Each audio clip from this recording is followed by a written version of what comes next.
Sebagai sebuah ekosistem, sekolah diharapkan mendukung dan menumbuhkan terciptanya sikap kepemimpinan dalam murid melalui program sekolah, baik intrakurikuler, kokurikuler, maupun ekstrakurikuler. Untuk memperoleh gambaran dengan jelas bagaimana sekolah dapat mendorong kepemimpinan dalam diri murid, mari kita dengarkan bersama pengalaman dari Alfonsina Melsasail atau Foni, narasumber kita berikut ini. Ibu atau bapak mungkin akan melihat bahwa situasi di sekolah berikut berbeda dengan yang ada di lingkungan Anda. Namun, mari kita berfokus dengan hal-hal yang bisa kita adaptasi untuk mengembangkan kepemimpinan murid di sekolah masing-masing.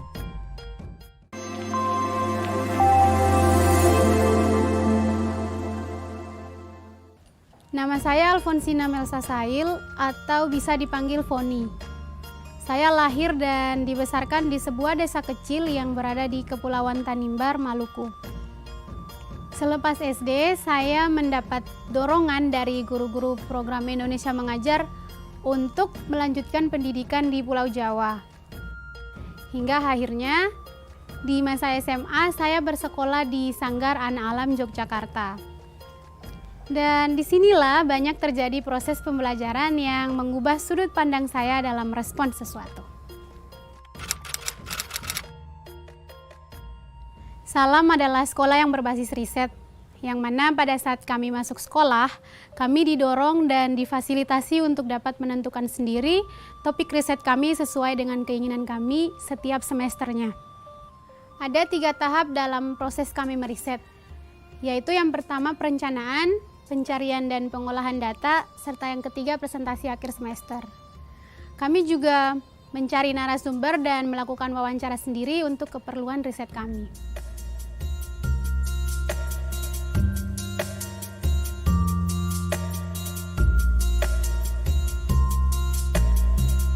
Saat saya menjadi murid baru di semester 1, saya memilih topik riset tentang perkembangan anak usia dini karena saya sangat suka anak kecil dan saya juga ingin mendirikan sekolah di kemudian hari.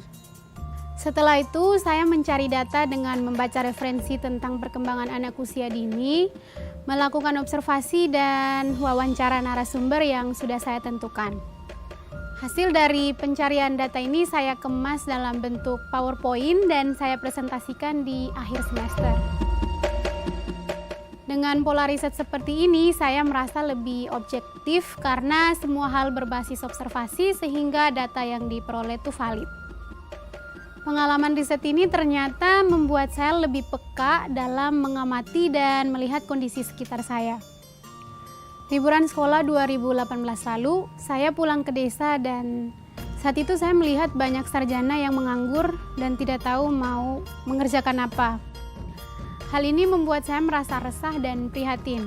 Keresahan inilah yang membuat saya merasa harus berdiskusi dengan mentor saya. Diskusi kami berujung dengan, coba deh kamu lihat apa potensi dari desa kamu. Siapa tahu dari potensi itu bisa lahir sesuatu yang bisa dikembangkan di kemudian hari. Gitu kata mentor saya.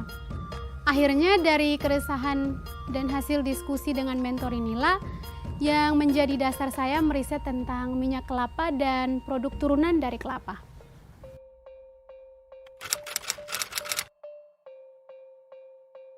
Saya mengambil contoh dari salah satu program rutin sekolah kami, yaitu pasar ekspresi yang diadakan 2 kali dalam setahun.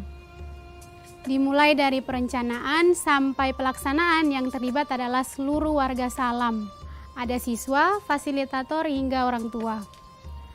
Beberapa minggu sebelum acara, tim OAS atau Organisasi Anak Salam akan melakukan diskusi untuk membentuk panitia pelaksanaan acara pasar ekspresi.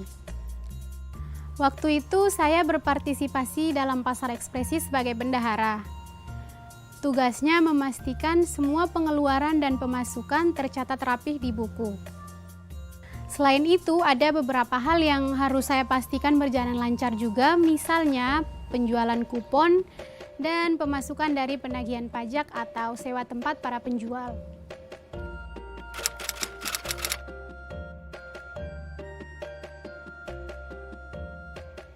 Selain memilih topik riset, khusus untuk murid SMA, kami diminta membayangkan pencapaian yang ingin kami raih dan apa yang ingin kami lakukan dalam kurun waktu 5 hingga 10 tahun ke depan. Nah, agar mendapatkan benang merah untuk menyambungkan cita-cita kami dengan apa yang kami lakukan sekarang, kami memetakannya dalam target per semester. Setiap dari kami tentu memiliki target dan cita-cita yang berbeda. Maka dari itu, kami juga menjalani proses yang berbeda-beda agar bisa memenuhi target yang sudah kami buat. Apabila target yang kami buat tidak tercapai, sekolah akan menghargai prosesnya. Siapa sih kalian itu? Jati dirinya seperti apa? Minatnya, bakatnya, potensinya, gitu ya. Terus setelah tahu ini, coba kalian proyeksikan ke depan. Kalian itu ke depannya itu akan menjadi apa sih? Menjadi siapa? Menjadi seperti apa gitu ya. Fasilitator kami akan membantu bagaimana kami dapat menjelaskan proses tersebut dengan bertanya kepada kami. Kamu udah belajar apa aja? Atau pelajaran baru apa yang kamu dapat dari proses ini?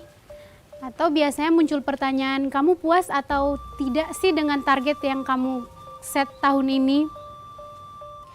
Di Salam kami diajarkan untuk selalu menghargai proses yang kami jalani. Jadi walaupun kami belum berhasil memenuhi target yang kami buat, setidaknya kami mengerti proses di balik itu. Kami jadi belajar hal baru dan kami mendapat pengalaman baru untuk menjadi yang lebih baik ke depannya.